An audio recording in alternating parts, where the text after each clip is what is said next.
Giza का महान pyramid. इसका नाम सुनते ही दिमाग में क्या आता है?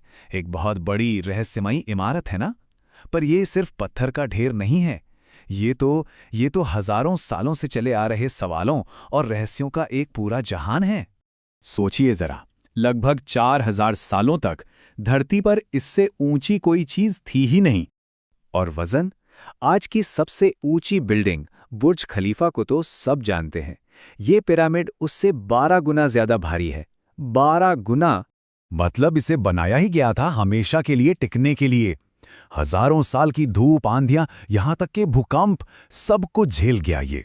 तो सवाल ये उठता है कि आखिर इतनी पुरानी सभ्यता ने बिना किसी मॉडर्न टेक्नोलॉजी या पहिए के ये बना कैसे दिया? इसी एक सवाल ने ना जाने कितनी थ्योरीज को जन्म दिया है। कुछ तो बड़ी जबरदस्त हैं और कुछ तो बहुत ही अजीब। तो चलिए आज इसी में थोड़ा और अंदर चलते हैं और देखते हैं कि सच क्या है और फसाना क्या। तो शुरुआत करते हैं सबसे बेसिक सवाल से। सबसे पहले तो इन्हें बनाया ही क्यों गया था? क्या मकसद था इसके पीछे? देखिए, ज्यादातर इतिहासकार और एक्सपर्ट्स तो एक बात पर सहमत हैं। उनका मानना है कि पिरामिड फ़ैरो यानी कि राजाओं के मकबरे थे। उस जमाने के मिस्र के लोग मानते थे कि मरने के बाद भी एक जिंदगी होती है। तो पिरामिडों को एक तरह से आलीशान कब्रों की तरह डिजाइन किया गया था, जिसमें खजाना और जरूरी सामान रखा जाता था, ताकि राजा की आत्मा को अपनी अगली यात्रा में कोई दिक्कत ना हो। लेकिन यहाँ एक पेच है। ग्रेट पिरामिड के अंदर से कोई खजाना नहीं मिला।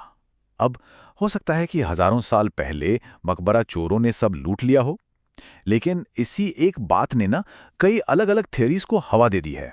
तो क्या है ये दूसरी कहानियां? जैसे एक बहुत ही पॉपुलर थियरी है कि ये पिरामिड असल में कोई मकबरे वकबरे नहीं, बल्कि पुराने जमाने के पावर प्लांट थे, बिजली बनाते थे। और इस थियरी का आधार कुछ पुरानी कलाकृतियां जिनमें लोगों को लाइट बल्ब जैसी चीजें दिखती हैं। पर सच्चाई ये है कि ये कलाकृतियां असल में मिस्र की पौराणिक कहानियों को दिखाती हैं। प्राचीन बिजली की टेक्नोलॉजी का आज तक कोई एक भी सबूत नहीं मिला है। एक और थ्योरी तो और भी दिलचस्प है। एक नेताजी ने तो ये तक कह दिया था कि पिरामिड असल में अनाज स्टोर करने के लिए बनाए गए बड़े बड़े गोदाम थे।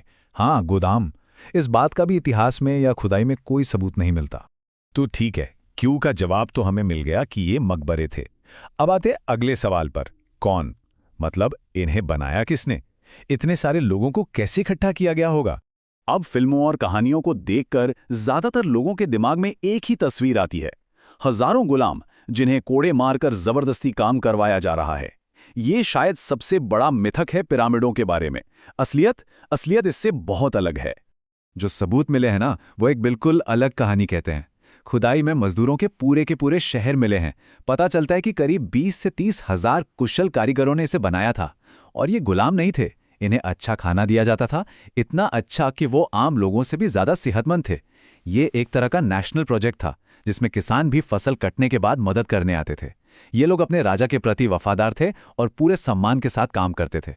ठीक है, तो ये तो साफ हो गया कि बनाने वाले कुशल कारीगर थे, गुलाम नहीं। पर अब आता है सबसे बड़ा सवाल, कैसे? आखिर उन्होंने इतना मुश्किल काम पूरा कैसे किया? जरा सोचिए उस जमाने की इंजीनियरिंग की चुनौतियों के बारे में। 2.5 टन से लेकर 80 टन तक के पत्थर, उन्हें एक जगह से दूसरी जगह ले जाना था, फिर उन्हें एकदम सटीक तरीके से काटना था, और ये सब बिना किसी क्रेन या पहियों वाली गाड़ियों के।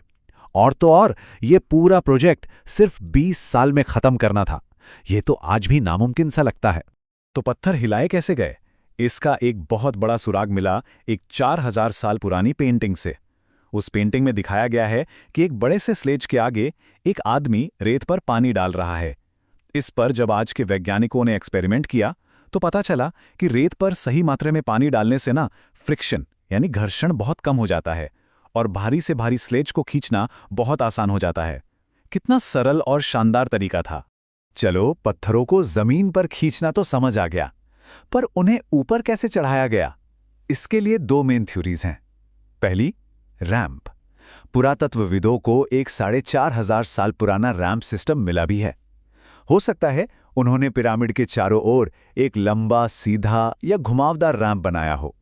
दूसरी थ्योरी है लीवर्स का इस्तेमाल। जैसे मिस्र में पानी खींचने के लिए शदूफ का इस्तेमाल होता था, कुछ वैसा ही सिस्टम बनाकर पत्थरों को एक एक लेवल ऊपर उठाया गया हो। ये थ्योरी सुनने में तो ठीक लगती हैं, पर एक चीज है जो आज भी किसी की समझ में नहीं आती, और वो है रफ्तार। हिसाब लगाएं तो 20 साल में पिरामिड पूरा करने के लिए उन्हें हर 3 मिनट में एक पत्थर सही जगह पे लगाना पड़ता था, दिन रात बिना रुके। ये कैसे हुआ, ये आज भी एक बहुत बड़ा रहस्य है। तो बनाने के तरीके में तो रहस्य है ही, पर इसकी बनावट, इसका डिजाइन, वो अपने आप में एक और भी बड़ी पहेली है। क्या आप जानते हैं कि ग्रेट पिरामिड उत्तर, दक्षिण, पूर्व और पश्चिम दिशाओं के साथ लगभग लगभग परफेक्टली अलाइंड है। इसमें जो गलती है वो 1 डिग्री के 15वें हिस्से से भी कम है, और ये सब उन्होंने बिना किसी कंपास के किया। ये सटीकता हैरान करने वाली है। अब इतनी जबरदस्त सटीकता को देखकर कुछ लोगों ने इसका जवाब जमीन पर नहीं बल्कि आसमान में खोजना शुरू कर दिया। यहीं से जन्म हुआ ओरायन कोरिलेशन थ्योरी का। ये थ्योरी कहती है कि गीजा के 3 पिरामिड जानबूझकर ओरायन नक्षत्र के बेल्ट के 3 मुख्य तारों की सीध में बनाए गए थे।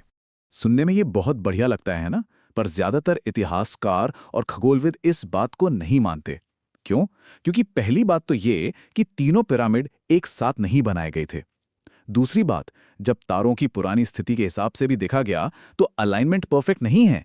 ये असल में एक बहुत ही आम इंसानी आदत का उदाहरण है, जिसे एपोफिनिया कहते हैं। मतलब जहां कोई पैटर्न ना हो वहां भी हमें पैटर्न दिखने लगता है। और यही वजह है कि कॉन्स्पिरेसी थियरीज इतनी पॉपुलर क्यों होती हैं, चाहे वो पिरामिड को पावर प्लांट बताने वाली बात हो या फिर एलियंस के बनाने वाली।